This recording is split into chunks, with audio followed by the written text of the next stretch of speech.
Hey, it's Todd Newton here to remind you, or I don't know, perhaps tell you for the first time, inform might be a better word.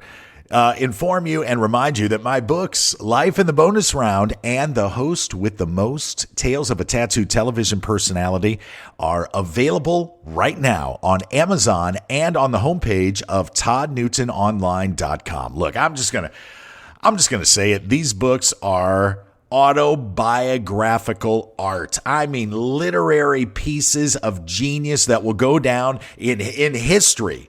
So this, essentially what I'm giving you here is your chance to grab them right now. Life in the Bonus Round, which was named Best Autobiography at the prestigious Beverly Hills Book Awards, and The Host with the Most, Tales of a Tattooed Television Personality, both available right now on Amazon and at toddnewtononline.com. 100% of the proceeds benefit Parkinson's disease research. We love the Michael J. Fox Foundation, so order your copies today.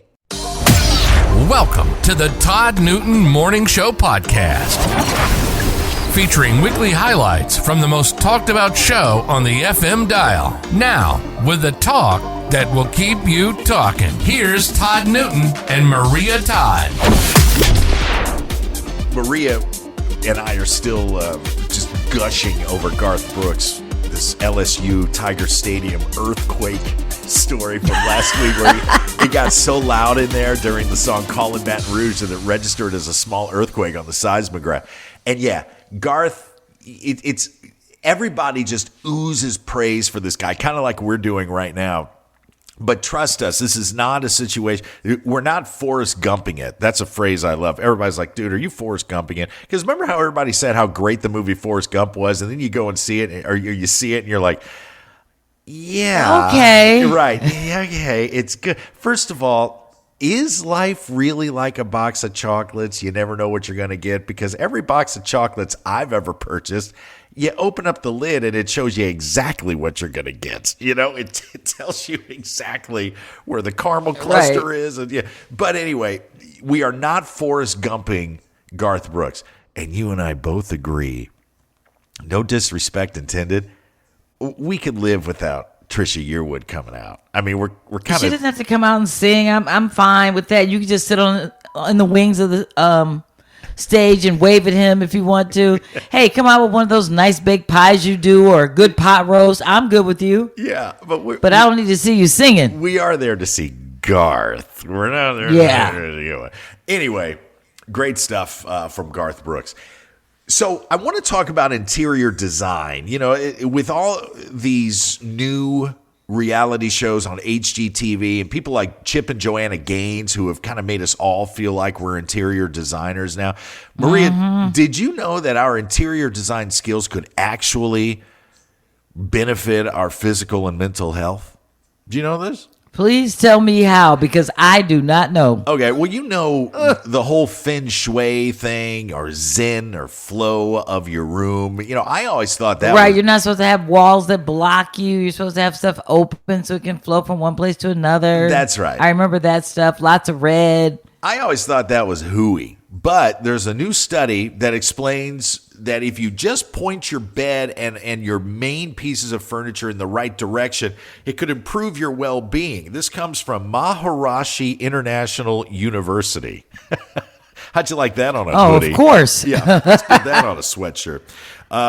They call it MVA, Maharishi Vastu Architecture. They looked at 40 years of research into the practice of feng shui, and they found that there are certain objects inside your home, and the direction they face can impact everything from stress to the sleep you get, the quality of sleep, to your overall mental health. And here's the secret. This is really all you need to know. You don't need to go to Maharishi International University.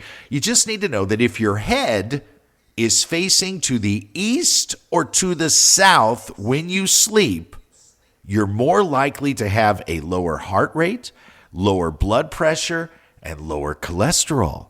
So you want to sleep facing east or south. Now let's see. I think we're all, hopefully you're not driving right now, because we're all closing our eyes saying, which way does my bed? I don't even know which way my bed faces. It faces the TV. That's what my bed faces.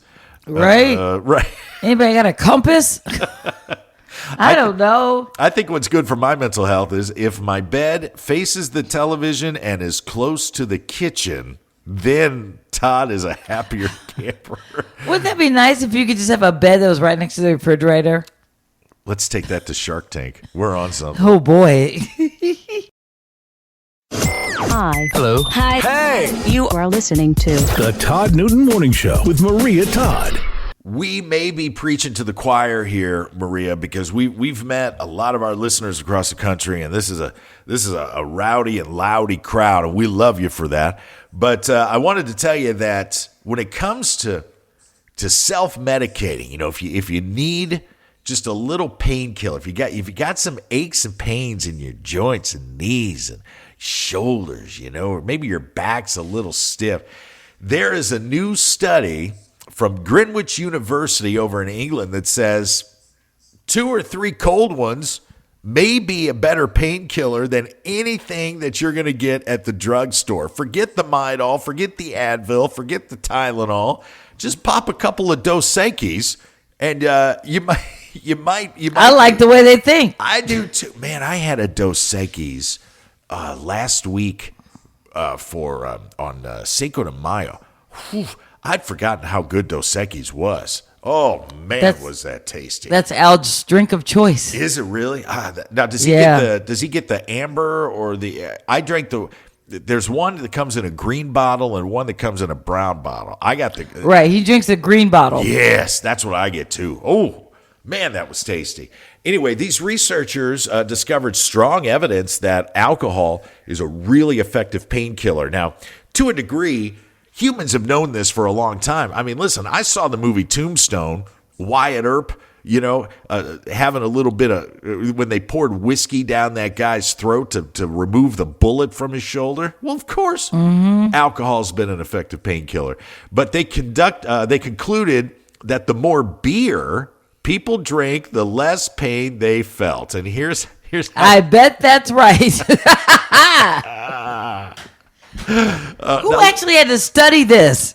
Actually, this is one of those things I just wanted to share because I wanted to see how loud I could get you to turn up your car radio and scream, "No kidding, Todd. No kidding." And I'm cleaning it up a little bit. Hopefully, nobody's drinking along with us in their car. If you want to drink along to the story, please stop your vehicle or be at home. I will say, though, I have switched. This is I guess it's been about a year or so. I much prefer, my drink of choice right now is I like a Tito's and soda with a splash of cranberry because I can sip those, I can sit there like a distinguished gentleman like the Rat Pack and just enjoy that. When it comes to beer, sometimes I get a little burpy or hiccupy, and I feel bloated. I don't feel like Dean Martin when I'm drinking beer. I can feel like Dean Martin when I'm drinking my vodka, but it's hard to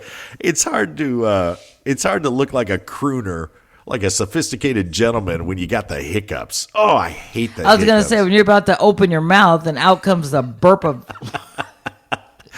ages. Somebody's like, are they herding bullfrogs in here? What is this guy over here?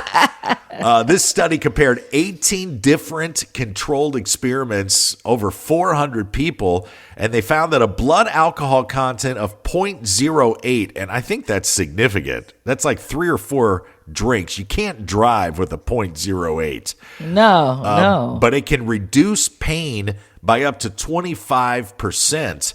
And if you're a consistent drinker, it can increase your pain tolerance a little bit. We're not encouraging that in any way, shape, or form. We're just passing along the information.